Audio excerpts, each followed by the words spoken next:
Well, 2,000 people in the WA mining town of Ravensthorpe lost their jobs during the global financial crisis. Now, 2 years on, a Canadian company has bought the nickel mine and is determined to turn a profit. Now, Ravensthorpe is not unique. There are a growing number of foreign companies making the most of the global crash and buying up Australian mines. And while the mines have given Australia's job market a boost, they've also brought new challenges. Nikki Wilson-Smith has the story.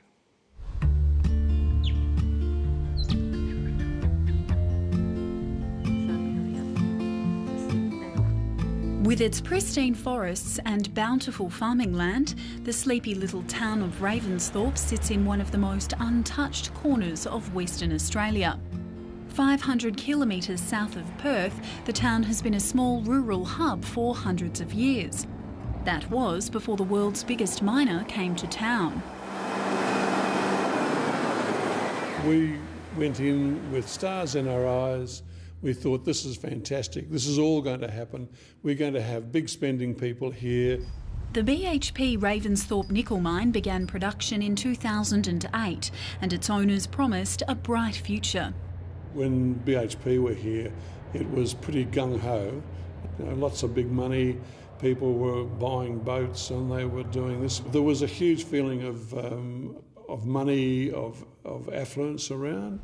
Then came the crash. Just after 8 months of operation, the mine was shut without warning and 2,000 workers lost their jobs. For a town pinning its hopes on decades of mining profits, it was devastating. Local people lost their jobs and their homes, while businesses trying to capitalise on the boom were left cash-strapped in a ghost town. Bruce McNally from the local hardware store felt the full brunt of the closure. Absolute devastation. This business that I now own was previously owned by my daughter, and her turnover dropped by 80% overnight. We were very fortunate that we didn't have any suicides, but there were plenty of people who were very, very close to it. But 3 years on, Ravensthorpe is returning to life, with the mine set to reopen in a few weeks under new ownership. Ready? Steady, go! Angie and Grant CAFFIN lost their jobs in the closure. They were working as scientists in the mine's laboratory. Now they're back in town in the same positions under the new company. We like having my husband home every night. That way he gets to see the kids and he gets to see them grow each day and they don't forget who he is. So no, him being home every night is a big factor for living here. The mine is now owned by Canadian company First Quantum, and it plans to modify the processing techniques to run it with only 600 employees, about a quarter of its original workforce. It bought the $2 billion project at a post-GFC bargain price of $370 million, including mining equipment, staff houses and machinery.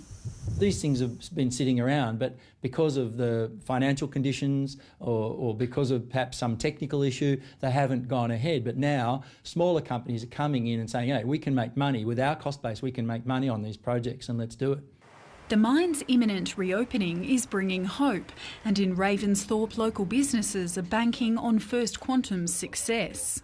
When I took this business over, we were turning over probably $200 a day, which in business terms is catastrophic. It's probably a huge gamble, but I am a bit of a gambler and I'm also a bit of a person who doesn't mind having a go at something. So yeah, I've got faith in it. Just down the road, the employees of the mine are taking a leap of faith of their own. First Quantum says 200 workers have moved to the area so far.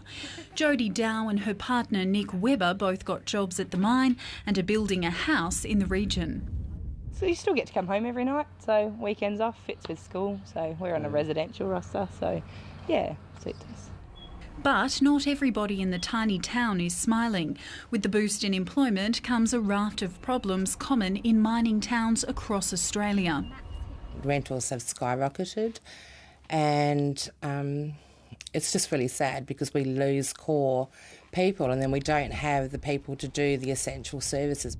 For the butcher, the baker, the candlestick maker, seeing their cost of living going up, but they're not necessarily benefiting from the high-paid jobs of people who come into these organisations. Keeping those high-paid mining workers happy is not easy either. While the non-mining families are struggling with costs, those in high-paying jobs are finding small towns can't offer all the services they need and want. Speaking with the removalists recently, the current rate at the moment is like they're bringing one new family into town and taking two out, which is very sad, and it's one of the things that we're particularly working hard to try and retain our families in town and provide the services that they require that keep them happy. Keep them happy, they'll stay. Even the CAFFINs who are happy with their jobs are concerned by the lack of services in the region. Because my kids are 1 and 2, there's nothing really here for them. So it'd just be nice to have more facilities here for small children. It's going to take more than plentiful resources to sustain the towns that make up the engine room of the nation. Analysts say the foreign miners need to focus on building townships, not just mines.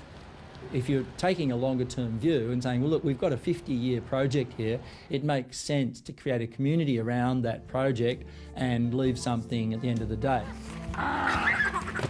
That requires a long-term vision, but the GFC and the crisis in the Eurozone have taught the CAFFINs a vital lesson, one reinforced by their own rollercoaster ride of boom and bust in WA's mining sector, and they're making the most of Ravensthorpe's resurgence while it lasts.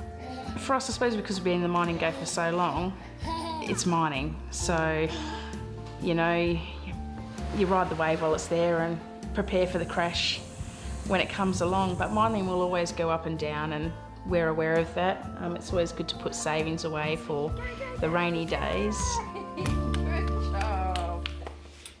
Nikki Wilson-Smith reporting there from WA.